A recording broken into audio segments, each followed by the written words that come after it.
Hi there guys, gals, and non-binary pals. It's GM Potter here, and today we are going to be discussing Mansfield Park by Jane Austen, one of my absolute favorite books on the entire planet. It's absolutely my favorite romance novel. It's February, so we're doing romance novels, because of course we are. So, a little bit of background on Jane Austen. Sorry if I'm looking down, I've got my notes.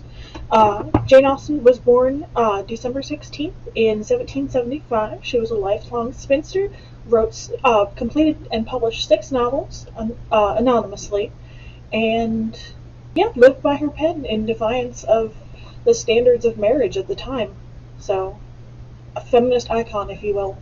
Mansfield Park was actually published originally in 1814, and then shortly after Sense and Sensibility was originally published, and then it was reprinted in 1816, which is where it saw most of its success, and it kind of was a little bit of a runaway success at the time, which is good, because, my favorite, Fanny Price, she's my girl.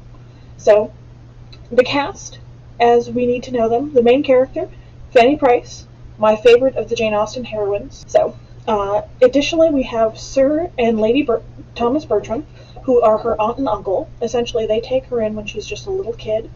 Her family, her mother marries beneath her. Fanny Price's mother marries beneath her, and has a whole scads, just tons of children. Can't afford to take care of them, so the Bertrams agree to take one of the kids. And originally, Fanny Price's mom was thinking, "Oh, you'll take the son, and he'll get a good job, and he'll be able to marry well, and blah blah blah." And no, that's not what happens. They take Fanny Price because they want a companion for their daughters. And she was supposed to go and live with her aunt, Mrs. Norris. Mrs. Norris being, well, Mrs. Norris. That doesn't happen. So, I don't want to give too much away because it is a treat to read. It is product of its time. So, it's not Old English, it's not Middle English. But if you're not used to reading that sort of prose, it can be just a little bit inaccessible for some people coming in. So I recommend, while you're reading it, maybe having like a good synopsis handy so you can refer back, so you can double check and see what it is that you're missing for historical context. Because some things that are in there aren't in there, if you know what I mean. So at the time, Thomas Bertram is involved in the slave trade going on at the time.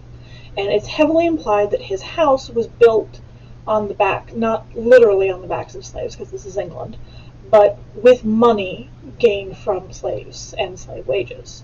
And Fanny Price is a paragon of virtue in that she is against that. And they're kind of like, "Well, you're benefiting from it." And she's like, "Well, I don't want to. I've only ever wanted a simple life. I want a simple life. I want to survive on my own merits and my own strengths." So, which is a little bit of how she gets misunderstood, because she's a very genteel and meek character, or at least that's how she comes off in society. But she's not. She's actually very quietly strong and she sticks to what she believes in, which is something that I think we can all learn something from. So, Fanny Price, fantastic. We also have Thomas Bertram, who is the oldest son, named after his dad. He's going to inherit the estate and the slave trade and all that there stuff. Then we've got Edmund. He is Fanny Price's love interest. He is technically her cousin, but this is the early 1800s, so this was okay back then.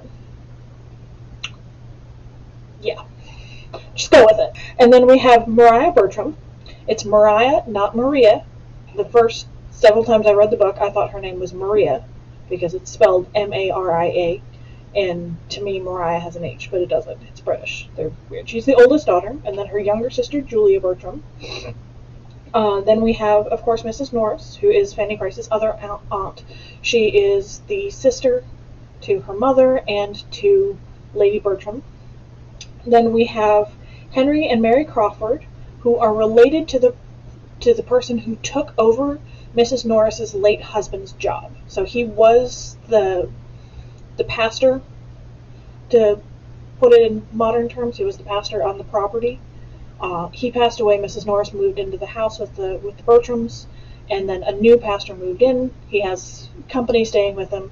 That is Henry and Mary Crawford. And then we have Mr. Rushworth. Mr. Rushworth, there's a lot of different theories about Mr. Rushworth. Should we pity him? Should we not? Did he have it coming?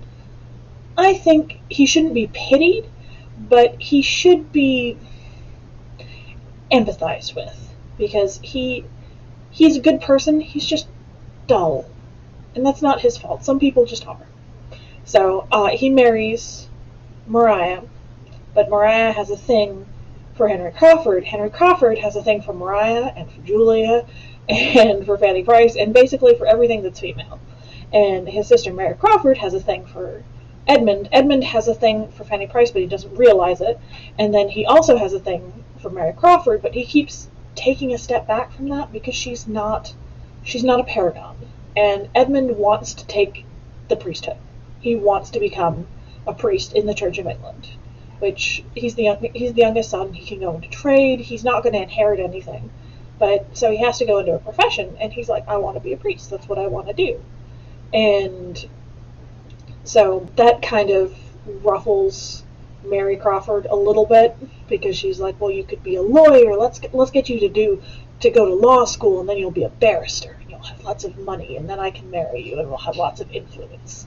And he's like, no, hold up, I want to be a priest. And Fanny's like, yeah, that's great. And it's a thing. It's a whole thing. There's love triangles, and one of the things about a love triangle, when it's done well, at least for me, is when the love triangle shifts. I love a good shifting where it's like, it goes like this, and then it goes like this, and then it's like this, and like just all over the place. I love that. Where it's like, not to spoil the ending, but the wicked are punished, not too severely, but they are punished, and the good are rewarded in the end. So it has a happy ending. The bad people get bad things, the good people get good things. So, happy ending.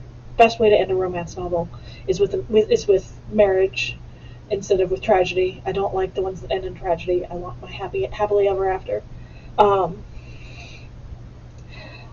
For some reason, for modern audiences, Mansfield Park is usually overlooked and ignored, and it doesn't get the same traction as like Pride and Prejudice or even Sense and Sensibility. Like, it just doesn't get it, and it's like, for me, it's better drawn characters. The characters are more fulfilling. I love a good character-driven story. Like, plot, that's important. We need plot. The story has to go somewhere. But character-driven, all the way, 100%. Characters matter. And Fanny Price feels like a real, live, living, breathing person that you could meet. And she's the sort of person that you would want to be friends with. Like, you'd want to go and sit down and have tea and cookies with her. Like, you wouldn't necessarily want to go clubbing with her. Like, she's not that kind of friend.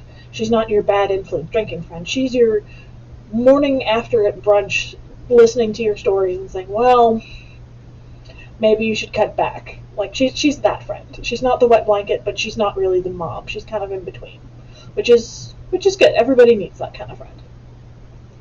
So, worth reading, worth looking into. Definitely, absolutely fantastic. One of my all-time favorite books. This one and Carrie by Stephen King. Two very well, for me at least, well-written, strong female characters, TM, that feel like real people. So next week we're going to be going over the Wisteria Society for Lady Scoundrels, which was picked by one of my subscribers. So I want to shout her out because that's awesome. So tell me if you've read Mansfield Park. Tell me what you thought of it. I'd love to know. What's your favorite Jane Austen? If you've read any Jane Austen, are you more of a Bronte kind of person, or do you like the modern classics as opposed to the classics? Let me know down in the comments. Don't forget to like, share, and subscribe, and I'll see you in the next one. Bye!